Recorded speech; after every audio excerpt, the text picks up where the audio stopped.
wabarakatuh. Apa kabar teman-teman Otomotif TV? Semoga kalian dalam kondisi yang sehat selalu, bahagia selalu, semangat selalu gitu kan saat lagi menonton video ini. Oke teman-teman, kali ini kita mau ngobrolin yang ringan-ringan aja, ngobrolin singkat gitu ya, tentang rencana Honda yang bakal meluncurkan motor minggu depan, tepatnya tanggal 12 Januari 2020 atau hari Selasa ya. Selasa depan akan ada motor baru Honda. Honda kirim undangan ke redaksi, ya intinya bahwa minggu depan ada motor baru. Yang kalau kita hubung-hubungin nih sama gosip yang lagi rame, pilihannya tuh ada dua. Kalau nggak CBR 150, PCX 150. Tapi informasi yang masuk ke redaksi itu sih kayaknya ya bakal CBR lebih dahulu ketimbang PCX ya. Nah teman-teman, sebelum ngomongin CBR-nya, saya mau nanya dulu deh, kira-kira ya kalau misalnya bikin konten yang kayak gini nih, ngomongin motor-motor yang belum launching atau rencana ada motor baru apa, atau enggak motor-motor di luar negeri yang punya kans untuk masuk ke Indonesia, menarik gak sih buat dibahas kayak gini? Cuma ngobrol-ngobrol santai gini doang. Kalau menurut kalian ini menarik, terus kolom komentar deh, mungkin nanti akan bisa jadi bahan diskusi kita di redaksi untuk bikin konten yang model seperti ini. Jadi bukan cuma motor yang emang bener-bener ada, bener-bener kita pegang, kita cobain, kita review, tapi juga info-info tentang motor-motor baru di masa depan. Mohon masukannya ya.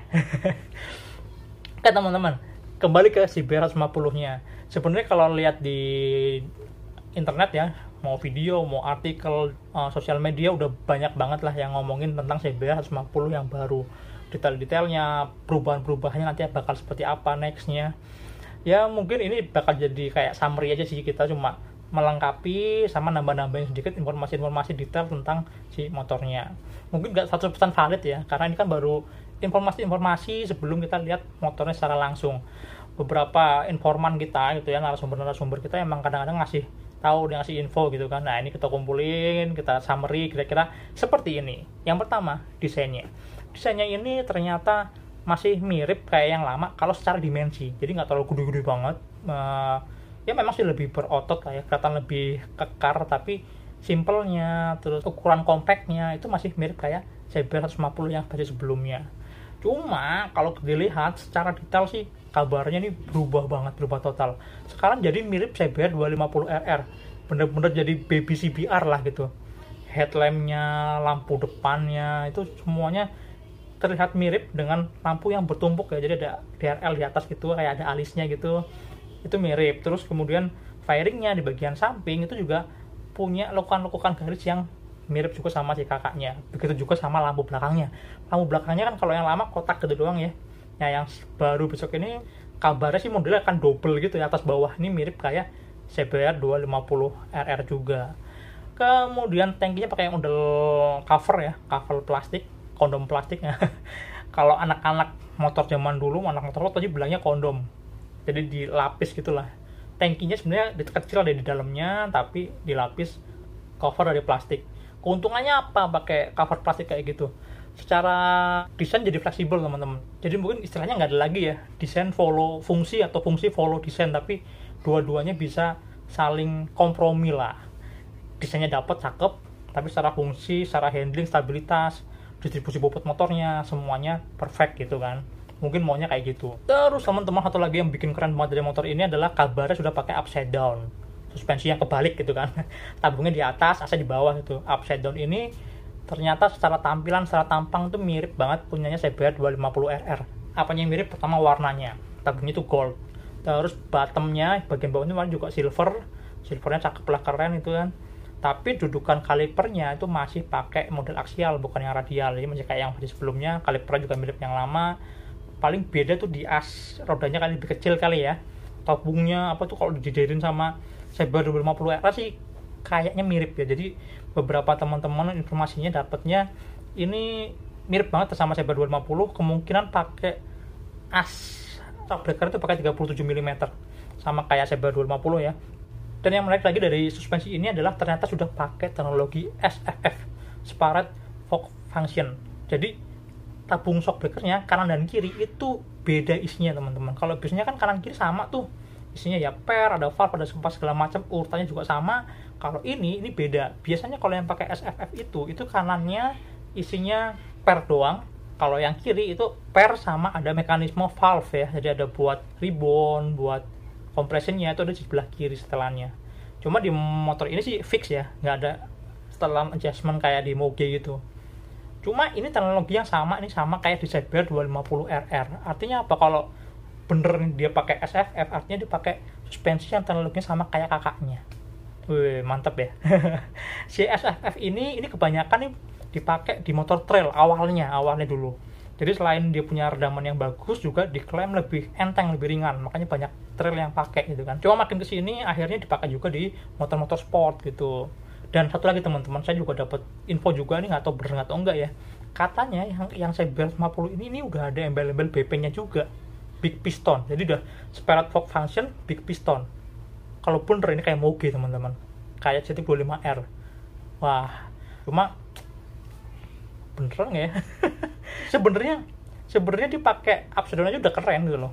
Pakai teknologi SFF ya oke lah ya, karena itu kekinian sekarang pakai model begitu. Cuma kalau pakai big piston juga, wah ini berarti top banget nih, keren banget ya. Kita sama-sama lihat nanti di versi yang diluncurkan di Indonesia beneran nggak SFF doang atau SFF BP. Wah, sama-sama kita tungguin tuh.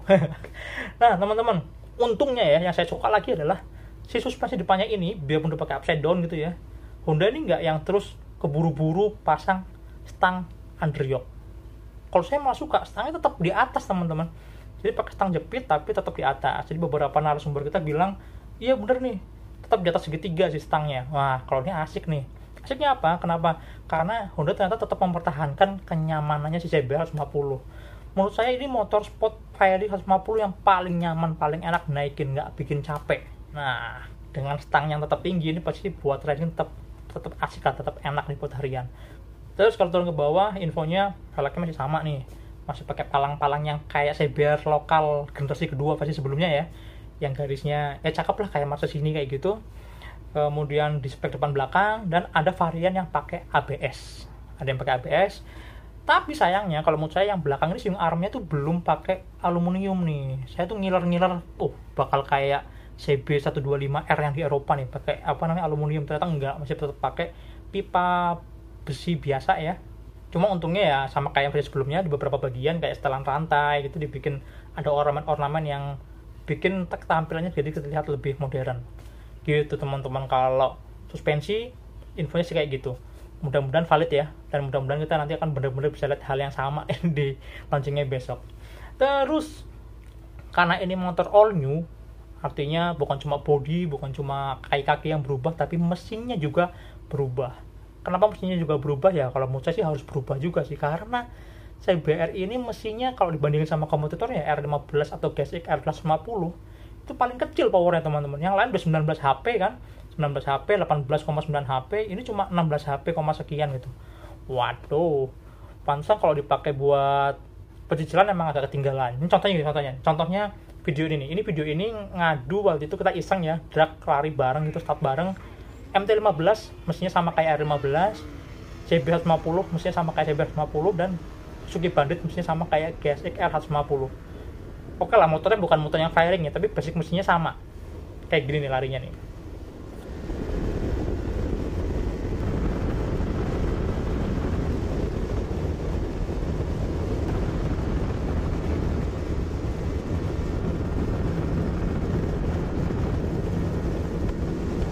Nah kan jauh banget sebenarnya kan. Kalau si R15 dari bawah sampai atas enak semua gitu. Kalau si GSX itu awalnya emang lemot, tapi atasnya kenceng tuh. Kalau misalnya tracknya lebih panjang, R15 pasti kesalip deh. Tapi kalau si CBR itu cuma ngelawan di awal banget, karena respon awalnya kenceng, tapi tengah atasnya aduh ketinggalan. Ini motor tampangnya cakep, riding posisinya nyaman, tapi emang secara tenaga di bawahnya si R15 dan GSX. Jadi mau nggak mau emang kayaknya Honda harus upgrade mesinnya.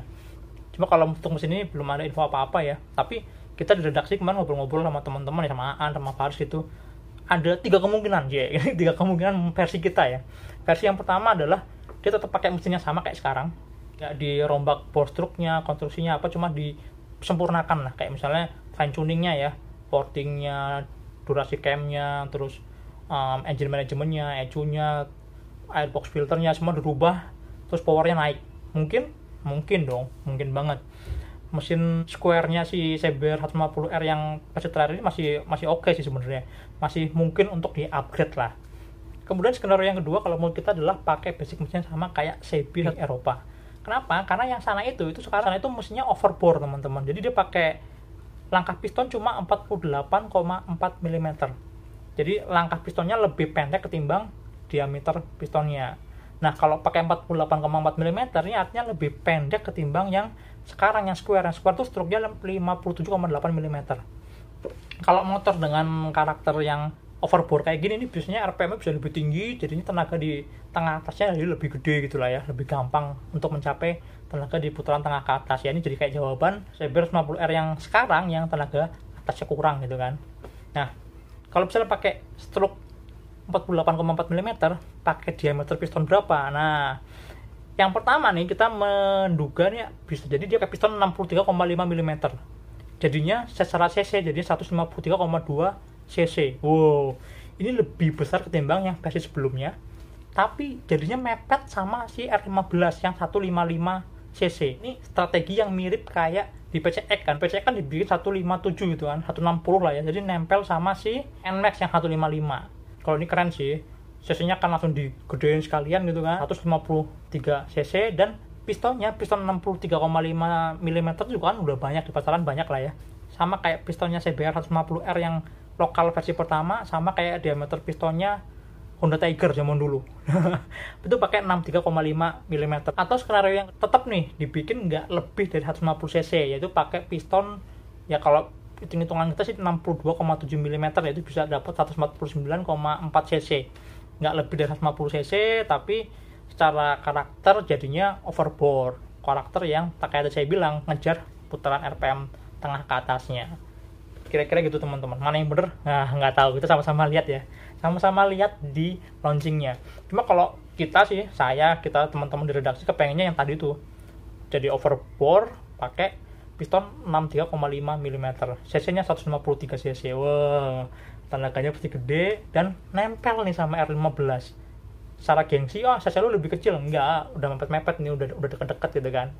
Oke lah, kita sama-sama lihat apakah info-info tadi benar, apakah harapan kita ya, mesinnya powerful, susunya lebih besar, itu akan bener-bener ada juga. Nah, kita akan tunggu reviewnya tanggal 12, itu ada launchingnya gitu kan. Terus kita juga nanti akan dapat sesi nyobain first ride kayak gitu lah ya, itu di tanggal 14. Jadi kalian tungguin, tonton terus Otomotif TV, khususnya di tanggal 12 dan tanggal 14, karena di 2 hari itu akan ada liputan, ada video review tentang CBR 150R yang baru di Indonesia. Oke teman-teman, gara-gara itu nggak panjang-panjang, tonton terus Otomotif TV, like, subscribe, nyalakan tombol notifikasi, follow juga Instagram otomotif_tv, dan tonton juga Motor Second, channel baru kita yang khusus ngomongin motor-motor bekas berkualitas. Sampai jumpa di video berikutnya.